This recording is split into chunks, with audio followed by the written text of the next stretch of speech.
Shalom saudara, senang sekali saya Jessica Abraham dapat kembali menjumpai saudara untuk sama-sama kita masuk ke dalam perenungan firman Tuhan. Dan saya percaya firman ini akan menguatkan kehidupan kita, bahkan ketika kita melakukannya, ini akan benar-benar mendatangkan sesuatu yang luar biasa dalam kehidupan saudara. Karena itu hari ini saya mau mengajak saudara untuk merenungkan firman Tuhan yang saya beri judul Iman yang mendatangkan mujizat. Mari kita sama-sama membaca firman Tuhan yang terambil dari kitab Markus pasalnya yang ke-6 ayat yang pertama sampai yang ke-6. Judul perikopnya adalah Yesus ditolak di Nazaret. Inilah firman Tuhan. Kemudian Yesus berangkat dari situ dan tiba di tempat asalnya, sedang murid-muridnya mengikuti dia. Pada hari Sabat ia mulai mengajar di rumah ibadat dan jemaat yang besar takjub ketika mendengar dia dan berkata, dari mana diperolehnya semua itu? Hikmat apa pulakah yang diberikan kepadanya dan mujizat-mujizat yang demikian? Bagaimanakah dapat diadakan oleh tangannya? Bukankah ia ini tukang kayu, anak Maria, saudara Yakobus, Yoses, Yudas, dan Simon? Dan bukankah saudara-saudaranya yang perempuan ada bersama dengan kita? Lalu mereka kecewa dan menolak dia.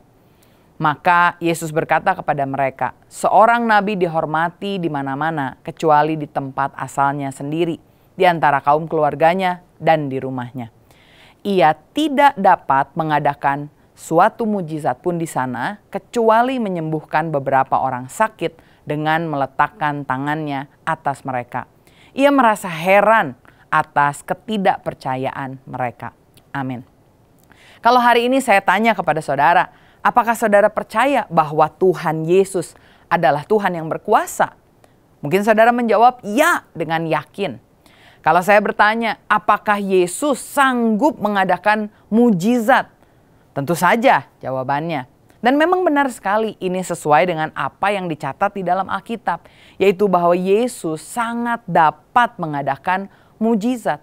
Bahkan memang dia telah banyak mengadakan mujizat di berbagai tempat. Tetapi ternyata dari ayat yang baru selesai kita baca, kita menemukan satu fakta yang disebutkan di sana. Kalau ada satu tempat di mana Yesus tidak dapat, tidak mampu, bukannya tidak mau, tetapi tidak dapat, tidak bisa untuk melakukan suatu mujizat. Di manakah itu? Itu ada di kota Nazaret, kota asal Yesus sendiri. Dan kenapa itu bisa terjadi? Alkitab dengan jelas mengatakan karena mereka kecewa dan menolak Yesus. Di sini saya melihat kebenaran firman Tuhan. Saya percaya bahwa kasih karunia Tuhan itu sangat berlimpah di dalam kehidupan kita. Allah itu Allah yang baik seperti Bapa yang ingin mencurahkan segala berkat buat anak-anaknya. Tetapi banyaknya karunia Allah itu yang kita bisa terima itu pun tergantung dari seberapa besar kapasitas iman hati kita untuk dapat menampungnya. Buktinya Yesus yang bisa menyembuhkan orang dimanapun tidak dapat melakukan mujizat kecuali mujizat menyembuhkan beberapa orang dengan penumpangan tangan karena orang-orang di Nazaret tidak percaya. Saya membayangkan kalau kasih karunia Allah itu diibaratkan seperti air terjun yang mengalir dengan derasnya. Kapasitas iman dalam hati kita itu seperti ember yang kita bawa ke bawah air terjun tersebut untuk menampung air. Seberapa besar, seberapa banyak air yang kita bawa itu juga ditentukan oleh tampungan ember yang kita miliki. Saya teringat ada sebuah kejadian di 2 Raja-Raja 4. Walaupun ini di perjanjian lama, ini juga membawakan satu prinsip yang sama. Di mana Nabi Elisa ketika dia memerintahkan janda yang terlilit hutang untuk mengumpulkan tempayan untuk diisi, dituangkan oleh minyak yang ada dalam buli-buli kecil. Secara ajaib minyaknya terus mengalir, tidak berhenti mengalir. Dan kapan minyak itu berhenti mengalir? Tepat ketika anaknya berkata, "Ibu, embernya sudah habis. Ibu, sudah tidak ada lagi bejana." Dan saat itulah minyak dari sorga, mujizat itu berhenti mengalir. Bukan karena sorga kekurangan minyak, tetapi karena tempayannya semua sudah terisi. Karena itulah, kalau saudara selama ini jadi orang Kristen, saudara rasa sudah tahu banyak tentang Tuhan Yesus. Tapi saudara merasa saya belum pernah sekalipun mengalami mujizat, mengalami pertolongan Tuhan, atau bahkan memiliki pengalaman rohani bersama dengan Tuhan. Jangan-jangan selama ini saudara tidak memiliki kapasitas ember, kapasitas iman yang cukup besar untuk menampung kasih karunia Tuhan. Mungkin selama ini saudara hanya mengenal Yesus sebagaimana orang Nazaret mengenal Yesus.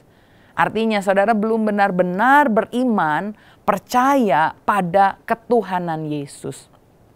Orang-orang di Nazaret saya lihat gagal melihat Yesus sebagai Tuhan. Mereka hanya dapat melihat Yesus sebagai seorang manusia biasa. Karena itu ketika Yesus melakukan pelayanan, mereka memberikan respon yang salah. Firman Tuhan menjelaskan bahwa ketika Yesus mengajar, begitu hikmatnya luar biasa. Ternyata orang Nazaret malah curiga. Wah, dari mana diperoleh semua hikmat itu? Ketika Yesus melakukan mujizat, mereka juga jadi curiga. Wah, mujizat seperti ini dari mana mereka bisa datangkan? Wah, ini dari mana didatangkan oleh tangannya Tuhan?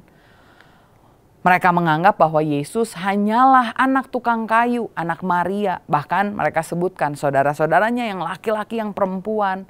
Semua kita kenal. Bukan berarti Yesus tidak pernah mengajar di Nazaret. Bukan berarti tidak ada sama sekali mujizat yang Yesus lakukan. Ada, saudara. Tetapi mereka tidak memberikan respon dengan baik. Saya jadi teringat satu kali saya pernah ketemu dengan seorang tour leader orang Israel. Dia sangat pintar. Mungkin pengetahuan Alkitabnya pun lebih pintar dari saudara ya. Karena dia perjanjian lama, bahkan perjanjian baru dia bisa buka, dia bisa terangkan dengan baik. Saya kira orang ini percaya Yesus adalah Tuhan. Karena itu ketika saya sedang berdua dengan dia, saya tanya, jadi nanti kamu percaya kan Yesus akan datang kembali untuk menebus kita yang percaya naik ke kerajaan sorga? Sangat mengagetkan kalau dia jawab, saya nggak percaya. Karena dia bilang, Yesus itu seperti saya. Kebetulan memang orang ini lahir dari keturunan Yehuda. Dia bilang, saya juga rumahnya dekat Bethlehem. Saya juga tahu Yesus tempat tinggalnya di sana. Saya juga tahu apa yang dia kerjakan. Dan saya bisa membayangkan inilah sikap dari orang Nazaret. Dia bilang, ngapain saya harus percaya Yesus? Mereka berhasil melihat Yesus sebagai manusia. Tetapi mereka gagal melihat Yesus sebagai Tuhan. Pertanyaannya, apakah Yesus manusia biasa? Di satu sisi, ya. Tapi tunggu dulu. Yesus bukan hanya manusia biasa, tetapi dia juga adalah Allah yang menjadi manusia. Karena itu tidak bisa kita bilang Yesus hanya manusia. Karena dia 100% manusia, tetapi dia juga 100% Allah. Karena kita lihat di dalam firman, tidak ada manusia biasa yang hidup seperti dia. Hidup dari Yesus adalah hidup dari setiap nubuatan yang digenapi. Saya sebutkan beberapa, saudara perlu ingat kelahirannya. Bagaimana cara dia lahir dari seorang perawan, tempatnya di Bethlehem, keturunannya dari garis Abraham, Ishak, Yakub, kemudian Daud, dan seterusnya. Itu sudah dinubuatkan. Kehidupannya juga sudah dinubuatkan. Pengasingannya ke Mesir, adanya Yohanes Pembaptis yang mendahuluinya, bagaimana kemudian dia tinggal di Galilea. Kematiannya pun dinubuatkan. Bagaimana dia ditolak oleh rakyatnya sendiri, dikhianati oleh sahabatnya sendiri, dijual seharga 30 keping perak, bagaimana jubahnya diundi, bagaimana dia diam terhadap tuduhan, bagaimana dia disalibkan bersama-sama orang berdosa, bagaimana dia dikuburkan di antara orang-orang kaya, bahkan kebangkitannya di hari ketiga dan kenaikannya semua sudah dinubuatkan. Tidak mungkin kalau Yesus hanya manusia biasa, kehidupannya telah dinubuatkan oleh kitab suci. Dan ini menunjukkan bahwa Yesus adalah Allah yang benar menjelma menjadi manusia. Dia adalah Tuhan, bukan sekedar manusia biasa. Bagaimana dengan pengaruhnya yang begitu luar biasa? Yesus tidak pernah menulis buku, tetapi ada ribuan buku yang ditulis tentang dia. Yesus tidak pernah menciptakan lagu, tetapi ada ribuan lagu yang dikarang mengenai dia. Yesus tidak pernah melukis, tetapi ada ribuan lukisan yang dilukiskan oleh seniman yang sangat terkenal tentang dia. Dia juga bukan panglima perang atau pemimpin negara, tapi banyak orang yang mau menyerahkan diri untuk menjadi prajuritnya. Jadi kalau sampai sekarang saudara sering mendengar tentang Yesus, bahkan sudah belajar, tahu semenjak sekolah minggu bagaimana kehidupan Yesus itu ada.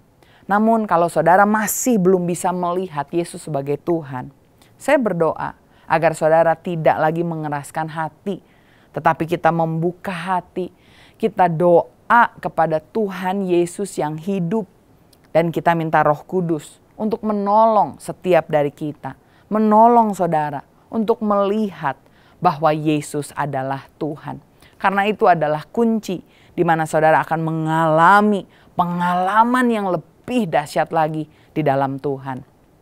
Berbeda dengan orang-orang di Nazaret, ada satu kota di kota yang lain tidak terlalu jauh dari Nazaret. Orang-orang di kota Kapernaum, kota yang pada akhirnya dikenal sebagai rumah Tuhan Yesus setelah Yesus diusir dari Nazaret, bukan hanya mengalami Yesus sebagai manusia, tetapi orang-orang di Kapernaum mengalami Yesus sebagai Tuhan. Karena itu, ketika diusir dari Nazaret, Yesus ke Kapernaum, dia banyak mengajar di sana.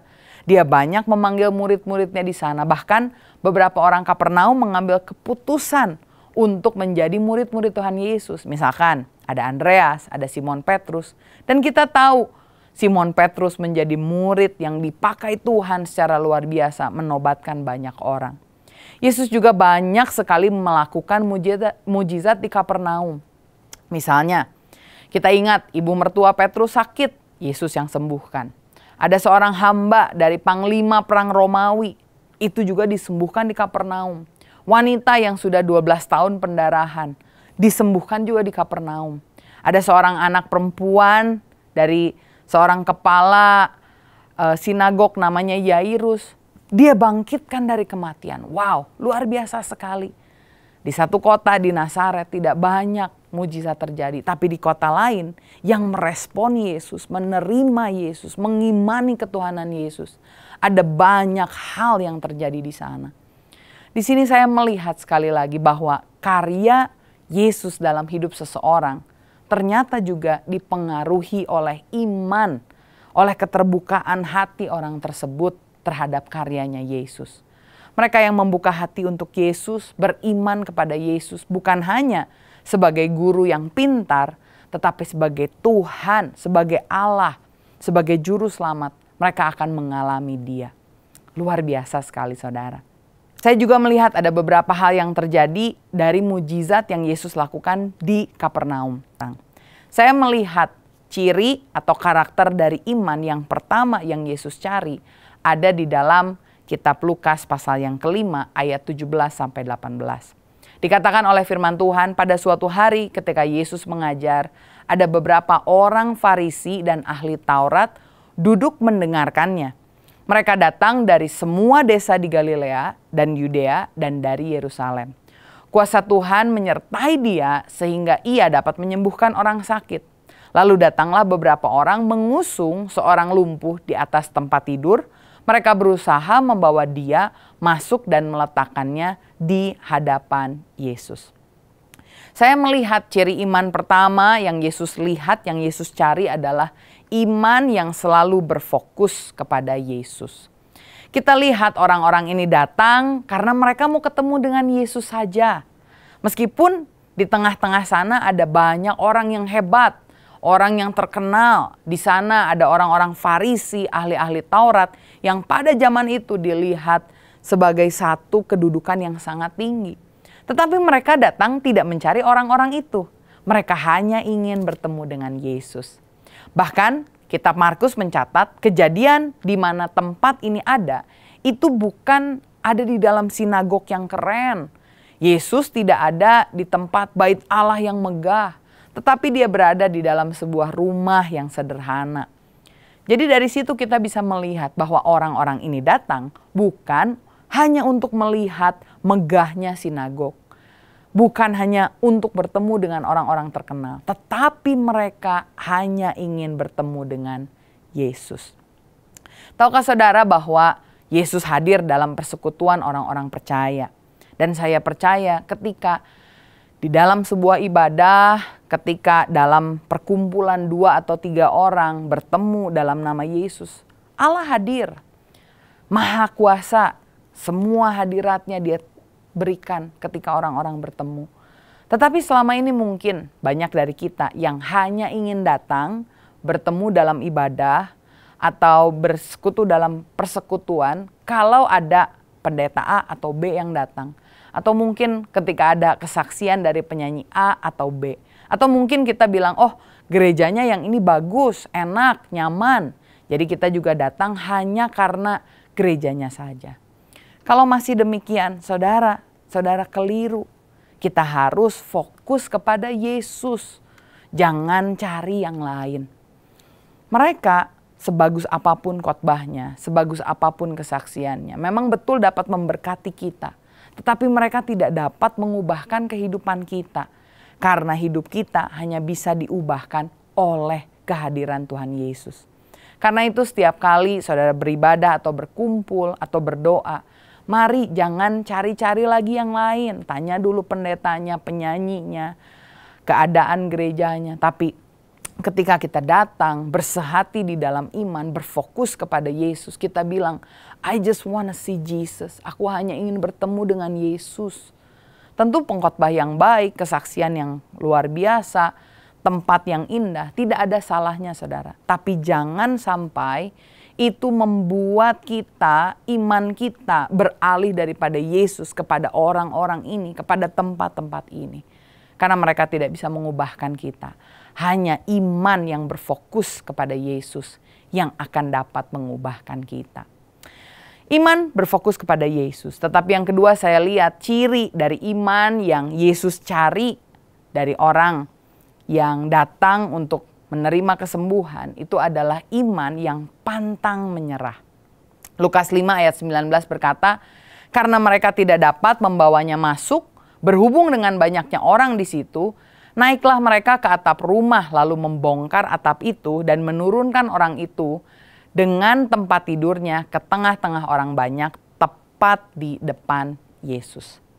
Bisa kita bayangkan betapa mudahnya orang-orang ini pulang, bukan? Wah, terlalu penuh, crowded, tidak bisa masuk, sesak, banyak orang. Tetapi apakah mereka pulang? Ataukah mereka mencoba segala cara untuk bertemu dengan Yesus? Mereka tidak menyerah, tetapi ternyata akhirnya lewat atap, mereka bongkar atap, dan mereka bisa membawa temannya yang sakit di hadapan Yesus. Dan karena itu pun Yesus melihat iman mereka. Hari ini saudara, kesulitan apa yang membuat saudara menyerah untuk bertemu dengan Yesus? Mungkin saudara merasa, aduh jadwal saya sesak, terlalu sibuk untuk berdoa, untuk bersekutu dengan Tuhan. Saudara menganggap ini bukan prioritas lagi untuk bertemu dengan Tuhan. Mungkin ada halangan dari lokasi yang terlalu jauh untuk dapat berkumpul, bersekutu dengan orang percaya. Mungkin saudara bilang, ya memang sih di zaman internet bisa connect dengan YouTube, tapi aduh susah, kadang-kadang internetnya jelek, kadang-kadang kuotanya mahal. Karena itu saudara lebih memilih untuk tidak merenungkan firman, memilih untuk tidak merenungkan atau bertemu dengan orang-orang yang beriman bersama dengan saudara.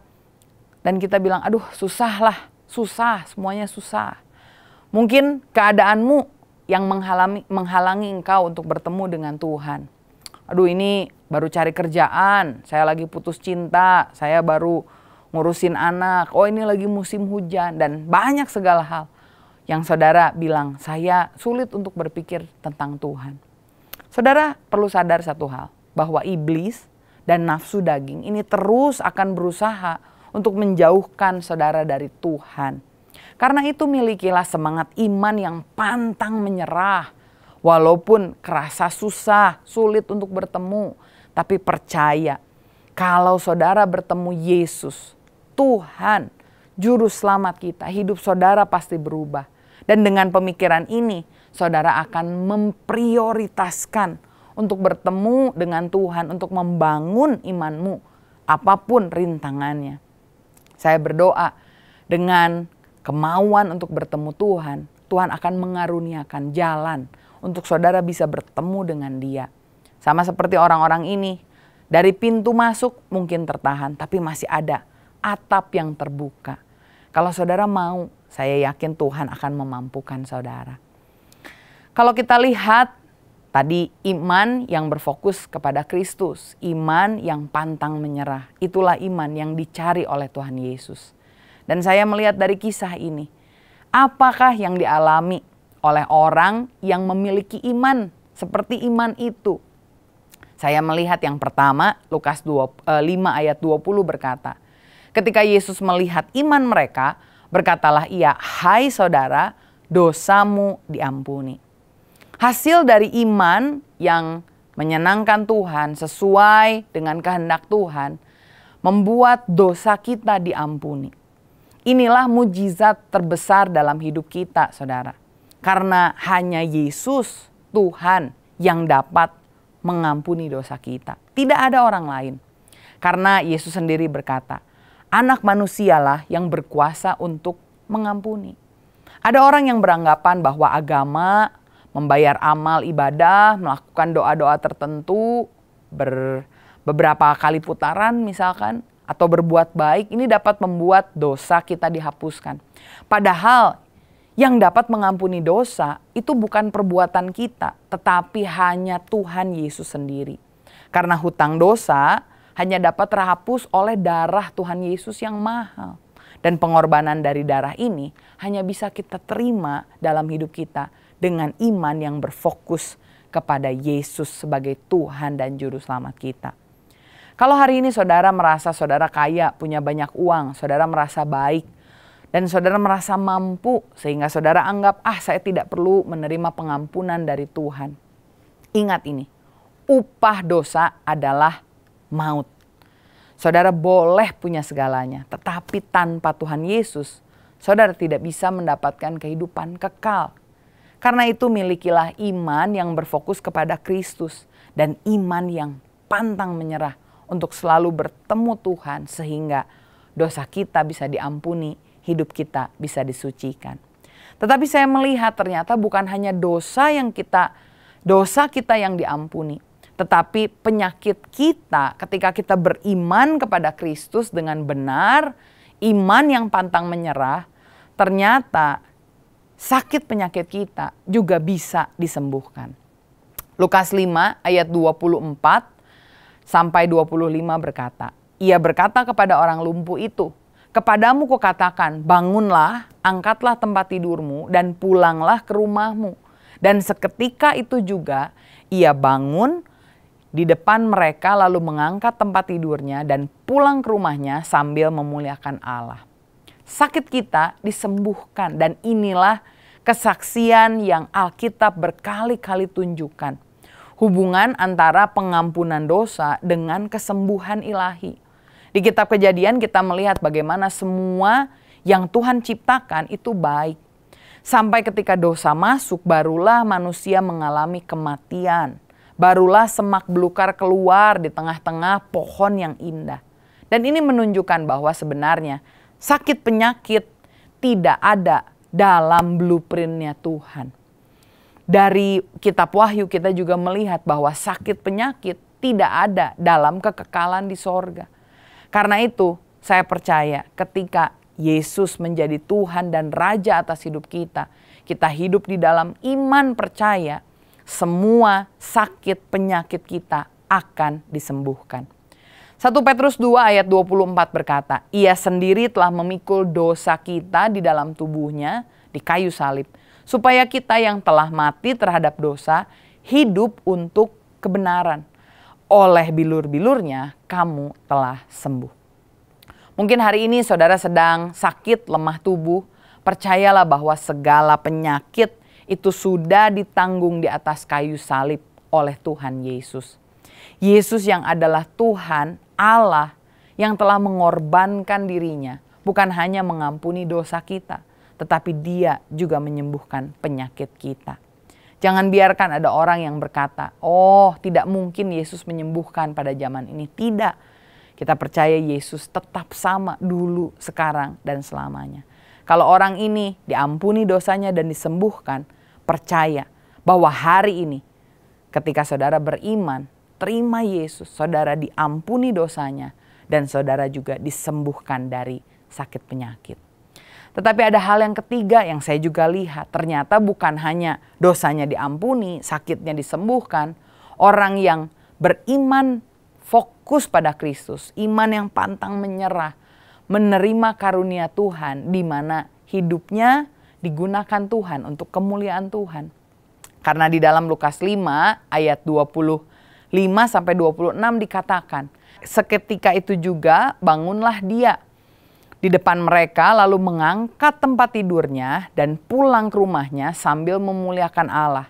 Semua orang itu takjub lalu memuliakan Allah dan mereka sangat takut, katanya. Hari ini kami telah menyaksikan hal-hal yang sangat mengherankan. Hidup yang paling indah adalah hidup yang dipakai untuk memuliakan Tuhan. Iman orang-orang lumpuh dan teman-temannya ini membawa suatu kesaksian luar biasa bagi orang-orang yang melihatnya. Dia yang datang berdosa, pulang menjadi orang yang disucikan. Dia yang datang lumpuh di atas tempat tidur, pulang berjalan menjadi orang yang disembuhkan. Tidak hanya dia yang hidupnya diubahkan, memuliakan Tuhan.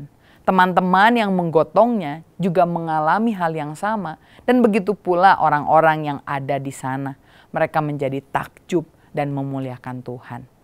Mudah sekali di zaman seperti ini yang serba canggih, kita menganggap bahwa mujizat sudah tidak terjadi lagi. Atau orang yang mengalami mujizat bahkan bisa dicap berbohong atau memanipulasi.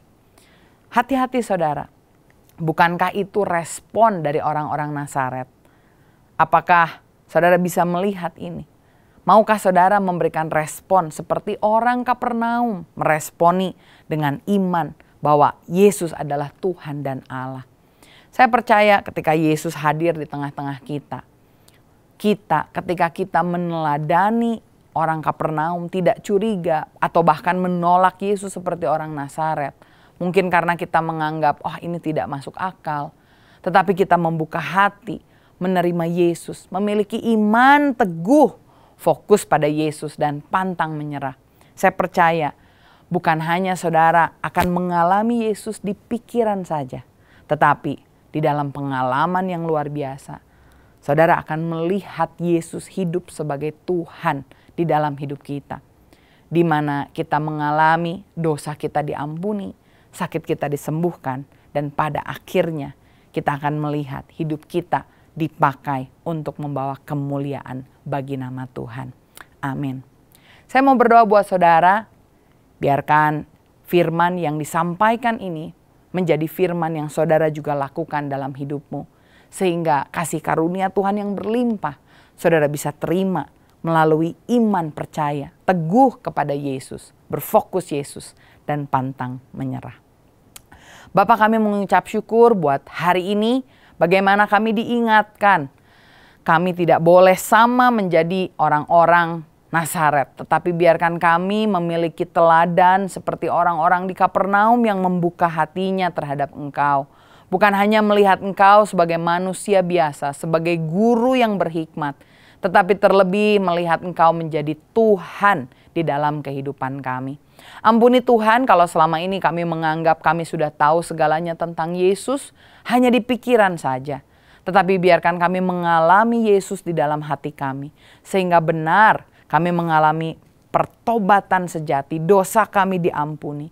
Kami mengalami kesembuhan ilahi, di mana sakit penyakit kami Engkau angkat. Dan kiranya Tuhan semua ini kami dapat berikan, kembalikan kepadamu dengan sukacita, dengan pujian, penyembahan, di mana hidup kami menjadi kemuliaan buat nama Tuhan.